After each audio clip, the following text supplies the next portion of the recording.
Hey, what's going on? It's your boy BT, and I came here to talk some boxing with the thousands of True School Sports subscribers. Now, interesting video I wanted to make because I just made a video about Vergil Ortiz and his last fight with Antonio Orozco. In that video, I was talking about how, first of all, he's progressing very, very nicely as a prospect in boxing right now. But also, I made the point, I pretty much made the point saying that I think he has the perfect path to a world title in the welterweight division. And then this video right here, speaking of welterweight, and I'm kind of piggybacking off what I said in the last one about Vergil Ortiz, is something interesting was said, not just after Vergil Ortiz's performance against Antonio Orozco, but even before in numerous interviews. You can go on YouTube and look it up for yourself. You know, Ellie Seckback did a couple interviews with Vergil Ortiz and Errol Spence about this.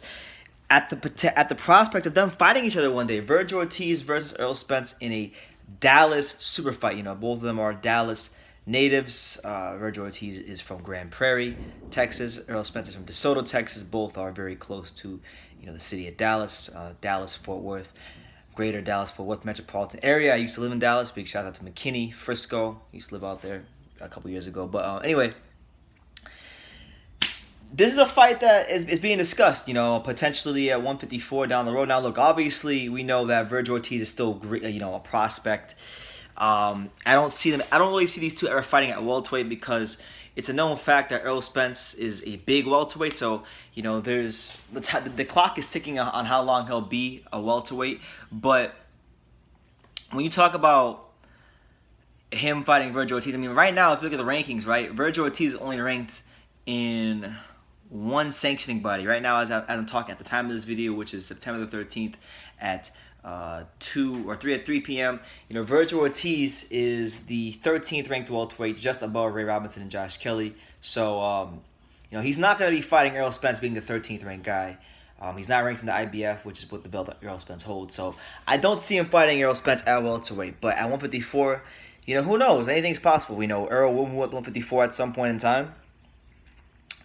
Vergil Ortiz is, you know, he's still got to build his name up, but once his name gets big enough, you know, that'll be a big fight. It could be a big fight in Dallas because they're both Dallas natives, because they're both exceptionally talented fighters. I like to see it, straight up. I like to see it.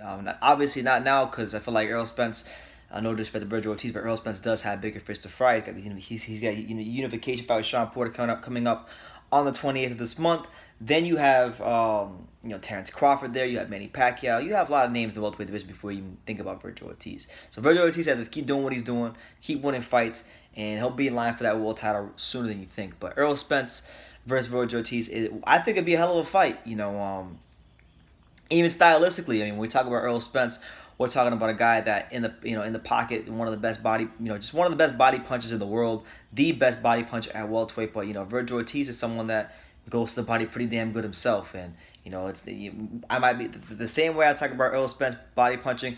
I might be talking the same way about Vergil Ortiz's body punching in the near future as well, because he goes to the body real good. He's got fantastic fundamentals. You know, these are two guys that know each other. They grew up in the same gym. They, you know, are both familiar with each other.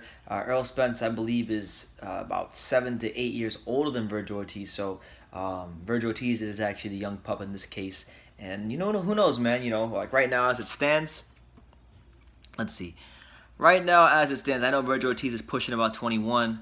Errol Spence at the time of this video is currently, I think he's 28. He's 29. So Errol Spence will be 30. He'll be 30 next year in January of 2020. He'll be turning 30. So you would think the window to make that fight would be, by the time he's 33, Vergil Ortiz will be pushing about 24, 25. He'll be in a better stage in his career. So look, I want to see that fight. You know, I'll say this much. I think that fight is more realistic in happening than Terence Crawford versus Errol Spence. I genuinely do, because I just feel with Terence Crawford and Errol Spence, you know, there's too much political BS and roadblocks that are going to prevent that fight from happening, whether it be from promoters, television networks, you know, things like that. I just don't see it happening. But Vergil Ortiz, Errol Spence, both are Dallas natives. You know, I don't really have to worry about Errol Spence not being able to make 154 because by the time he's up there, I think he'll be settled in at the weight. That's closer to where he belongs anyway. You know, the fact that he makes welterweight so easily, so comfortably is a massive accomplishment within itself because he's a massive welterweight. But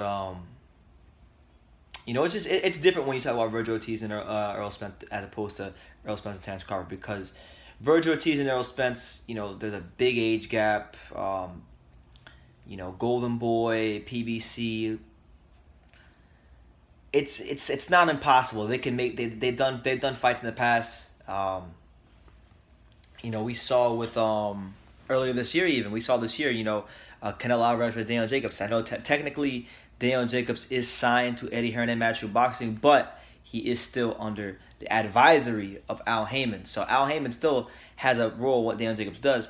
So we've seen even this year that big fights between Golden Boy and Al Heyman affiliated fighters can get made. And that's why there's that room for optimism in the future. If Vergil Ortiz keeps doing what he's doing and Errol Spence keeps doing what he's doing and goes up to 154 and let's say Errol's a bigger name by then and Vergil's done his thing and he's become world champ, then this is a fight that's got to get made. It's got to get made. There is no maybe it gets made. There is no hopefully it gets made. It's got to get made. And honestly, Al Heyman and PBC, they owe us one because that Mikey Garcia Errol Spence fight was absolutely trash at the Cowboy Stadium. They need to do a proper fight at Cowboy Stadium between two guys at the proper weight classes who can actually bang it out. Because Mikey Garcia didn't come to win. He came to survive. He came to survive, got shut out, got whitewashed, and I feel like the fans lost out on that one, in my humble opinion. But I think Vergil Ortiz and Errol Spence would be a great fight because, you know, Errol Spence it goes incredibly well to the body. He's an exceptional inside fighter. Vergil Ortiz loves to fight in the pocket. He likes to fight on the inside. He's got a good right hand. He's got a good left hook. Be a good fight. I feel like Errol Spence is a better body puncher than Vergil, but Vergil is a better overall puncher than Errol Spence. And what I mean when I say that is, I mean, like he throws more punches at a higher level than Errol. Errol places his punches better, but he doesn't throw as many different types of punches at the level Vergil Ortiz is throwing them. Vergil Ortiz, I think his left hook is amazing. I think his right hand is great. I think he goes to body great. Errol Spence does these things well, but like if you look at Errol Spence, his attack isn't as diversified as Vergil Ortiz. He's still diverse. He's just not as diverse as Vergil Ortiz. In my opinion, from what I've seen from Vergil Ortiz and from what I've seen from Errol Spence, Errol will place the shots. Errol will stab you to the body. Errol will double up on the jab. He does amazing things. He does amazing things well with the punch he does throw. But I think Vergil's punch selection is a lot more. There's more variety in it. And for that reason, and the fact that because of their styles, because both of them love to fight in the pocket, because both of them are comfortable going to the body, fighting on the inside, and they're both from Dallas, and they can fight at Cowboy Stadium, and it'll be a big Dallas river fight. I feel like it makes all the sense in the world, and it's a fight that should be looked into for the future. And I'm gonna go on record right now and say that I think that fight is more realistic of getting made than Terence Crawford versus Errol Spence because of the fact that Errol Spence is with PBC.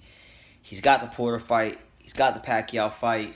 And then let's say he gets to those two fights, and that's a big if because we don't even know if he's going to beat Porter and Pacquiao. Well, if he does, will his body even be able to make 147 anymore? Because then if he even feels the slightest bit bad at the weight, he can just say, I'm going 154, and then the Crawford fight never happens. So I just think if you said, Brandon, which fight is more likely to happen, Terence Crawford or Vergil Ortiz, I would say that Vergil Ortiz versus Errol Spence is a lot more likely than Errol Spence versus Terence Crawford. But that's just my little rant, my little thoughts on just what was being said, because there were a lot of interviews and a lot of clips being posted before and after the fight about these two fighting each other. Errol talking about fighting Vergil talking about fighting Errol. So it's just something to get out there, something to think about. Let me know what you guys think in the comments down below. Take the time to subscribe, like I say in every single one of these videos. You can love me or you can hate me, but I'm just a kid from Daniel. So until next time, take care, guys.